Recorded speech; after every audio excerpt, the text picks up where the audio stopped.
मुझे नहीं पता कि मैं ज़रूरी हाजीपुर के लिए हूँ कि नहीं, पर हाजीपुर मेरे लिए बहुत महत्व रखता है। मेरे पिता की कर्मभूमि रही है हाजीपुर। मेरे पिता ने हाजीपुर को अपनी माँ का दर्जा दिया है। ऐसे में उनकी गैर मौजूदगी में मैं मानता हूँ कि हर बेटे की ये जिम्मेदारी, एक उत्तरदायित्व बनता है कि अपने पिता के अधूरे कार्यों को, उनके अधूरे सपनों को पूरा करे।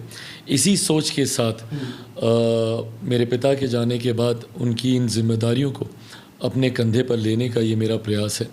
हाजीपुर को देश के सबसे विकसित लोकसभा में से मेरे पिता देखना चाहते थे।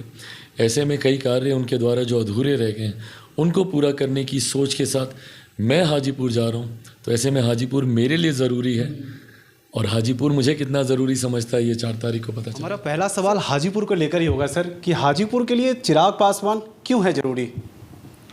मुझे नहीं पता कि मैं ज़रूरी हाजीपुर के लिए हूँ कि नहीं, पर हाजीपुर मेरे लिए बहुत महत्व रखता है। मेरे पिता की कर्मभूमि रही है हाजीपुर। मेरे पिता ने हाजीपुर को अपनी माँ का दर्जा दिया है। ऐसे में उनकी गैर मौजूदगी में मैं मानता हूँ कि हर बेटे की ये जिम्मेदारी, एक उत्तरदायित्व बनता है कि अपने पिता के अधूरे कार्यों को, उनके अधूरे सपनों को पूरा करे। इसी सोच के साथ मेरे पिता के जाने के बाद उनकी इन जिम्मेदारियों को अपने कंधे पर लेने का ये मेरा प्रयास है।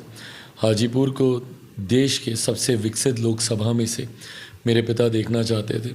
ऐसे में कई कार्य उनके द्वारा जो अधूरे रह गए हैं, उनको पूरा करने की सोच के साथ मैं हाजीपुर जा रहा हूँ। तो ऐसे में हाजीपुर मेरे लिए ज़रूरी है, और हाजीपुर मुझे कितना ज़रूरी समझता है ये 4 तारीख को पता चलेगा। सर, मेरे पिता की कर्मभूमि रही है हाजीपुर। मेरे पिता ने हाजीपुर को अपनी माँ का दर्जा दिया है। ऐसे में उनकी गैर मौजूदगी में मैं मानता हूँ कि हर बेटे की ये जिम्मेदारी, एक उत्तरदायित्व बनता है कि अपने पिता के अधूरे कार्यों को, उनके अधूरे सपनों को पूरा करे। इसी सोच के साथ मेरे पिता के जाने के बाद उनकी इन जिम्मेदारियों को अपने कंधे पर लेने का ये मेरा प्रयास है। हाजीपुर को देश के सबसे विकसित लोकसभा में से मेरे पिता देखना चाहते थे। ऐसे में कई कार्य उनके द्वारा जो अधूरे रह गए हैं, उनको पूरा करने की सोच के साथ मैं हाजीपुर जा रहा हूँ। तो ऐसे में हाजीपुर मेरे लिए ज़रूरी है,